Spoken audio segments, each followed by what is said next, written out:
Golden School. Emily, apakah ada yang aneh lagi dengan Repin? Emily yang akan pergi dari ruang makan segera kembali ke posisinya semula. Kepalanya menggeleng dengan kening mengerut. Kayaknya enggak deh ya, ujar Emily. Syukurlah selepas kejadian hari itu ayah benar-benar takut yang mereka incar adalah Repin, lirih Marcel. Apa mafia itu tidak bisa dibubarkan ya? Tanya Emily. Bisa, tapi ayah tidak bisa membubarkan mereka.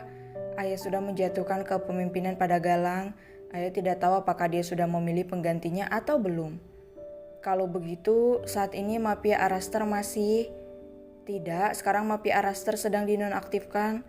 Mereka bersembunyi dengan identitas mereka yang masih berstatus sebagai mafia Araster. Mereka kan terus berdiam diri hingga Galang sadar atau penggantinya kembali mengaktifkan mereka. Emily terdiam, sudah 8 tahun mereka sejak kejadian itu terjadi. Mereka harus mencari dokter psikolog terbaik untuk mengobati psikis Repin. Sementara itu Galang pun dibawa Dirga ke Jepang untuk berobat. Setidaknya Yamamura terkecoh dengan keberadaan Galang. Yang ditahu saat ini Araster masih berkepemimpinan Galang, maka dari itu Yamamura tak berani mengusik keluarga kita. Tapi di mana saat Galang sadar, di situ kita harus bersiap.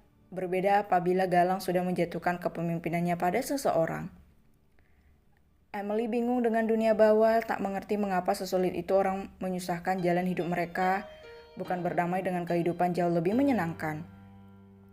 Yang minta tolong anak-anak nih, aku mau kerja.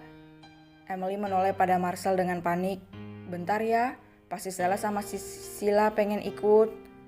Marcel terkakak melihat putrinya ketar-ketir mengurus anak kembarnya itu. Mau ikut? Di sini aja ya, Dedi kerja sebentar doang, abis itu pulang. Keduanya menemplok bak koala di kaki Dedi mereka, bahkan Gilbert merenggangkan kakinya ketika dua-duanya berada di kakinya. Sila, ayo Dedi mau kerja, bujuk Emily. Mereka tak menghiraukan panggilan Emily, tetap pada pendirian mereka bahwasanya mereka akan tetap ikut. Nanti pulang Dedi bawain es krim ya, jangan ikut oke? Bujuk Gilbert. Beneran? Ucap Sela yang mulai melepas kaki Gilbert. Iya beneran, ayo Sila lepas kaki Dedi, bujuk Gilbert. Setelah keduanya terlepas barulah Gilbert menghela napas lega. Bener loh, kalau ndak nanti sakit kali kulasa, tagih Sila. Bener, udah Dedi berangkat dulu. Gilbert memeluk istrinya, mengecup keningnya singkat, tatapannya melirik kedua anaknya yang mendongak menatap mereka. Kedua tangan Gilbert menutupi mata kedua putrinya dengan tersenyum nakal. Gilbert mendekatkan wajahnya pada Emily. Cup, nakal kamu mas, pekik malu Emily sambil memegangi bibirnya. Dedi, rengek keduanya. Gilbert dan Emily tertawa mendengar pekikan keras keduanya yang merasa kesal dengannya. Golden School. Motor Repin dan Renan memasuki kawasan Golden School. Kedatangan mereka membuat banyak murid menatap mereka dengan wajah kagum. Saat motor Repin berjalan lebih dulu dari Renan, tapi dia harus terhalangi dengan 3 orang pelajar perempuan yang bergosip sambil berjalan santai di tengah jalan. Iya, kemarin gue dengar katanya sih ada kepala sekolah baru. Biarlah yang penting gak banyak aturan, ujar temannya cuek. Bukan banyak lagi nih, lebih banyak. Oh ya, astaga. Tin. Ketiga siswa itu berbalik dan menepi. Mereka melotot tak terima ketika diklakson seperti tadi. Hei, ini buat pejalan kaki, teriak siswi yang berada di tengah. Anastasia, seorang remaja berumur 18 tahun, identitasnya bersifat rahasia, tapi banyak yang mengenalnya sebagai anak dari pengusaha ternama. Hanya memiliki 1 saudara laki-laki. Repin menulihkan pendengarannya, dia tetap melajukan motornya meninggalkan ketiga siswa itu dengan cuek. Asem banget tuh cowok, pekiknya. Sabar nah, sabar, kata mbak gue orang sabar pacarnya banyak, ujar teman Ana sambil mengipasinya. Kesabaran gue setipis tisu, tapi banyak tuh yang antri. Jingga Putri Aryan, putri bungsu keluarga Aryan, ayahnya seorang pengusaha tambang, jadi tak heran jika dia bisa masuk ke sekolah elit ini. Tapi kalau dilihat-lihat cakep juga ya. Keren gitu, ujar Jingga. Mata lo keren, berandal begitu mau sekolah apa mau balap liar? Si tukang ceplas-ceplos, Aileen Natania Alexander, merupakan putri tunggal Alexander Group, di mana sang ayah merupakan pemilik perusahaan televisi terbesar. Mata gue keren ya, coba Ana lihat mata gue, pekik Jingga. Ana memutar bola matanya malas, hatinya tengah jengkel, dan dibuat jengkel dengan temannya itu. Brum, brum. Ketiganya kembali menoleh saat melihat dua mobil membelah kerumunan. Keduanya menutup mulutnya saat tahu siapa yang ada di dalam mobil itu. Wah, pangeran aku, pekik Ana. Lah, tapi kan bukannya dia udah nolak kamu ya? Ana mendelik menatap Jingga yang dengan polosnya membuat dirinya kembali mengingat saat cintanya ditolak. Motor Renan dan Repin berhenti di parkiran khusus motor. Keduanya membuka helmnya dan menyunggur rambut mereka.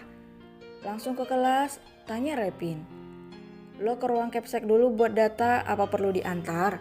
Emang lo kira gue bocil? Renan terkekeh, dia turun dari motor diikuti Repin yang tak lama menyusul. Tepat saat mereka akan pergi, dua buah mobil berhenti tepat di sebelah motor mereka. Renan tahu siapa mereka tapi tidak dengar Repin yang baru saja masuk.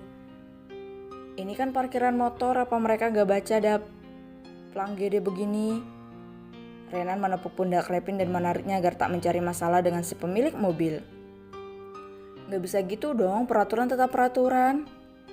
Rep gak bisa gitu, panik Renan. Tok tok, keluar lo gak baca palang apa?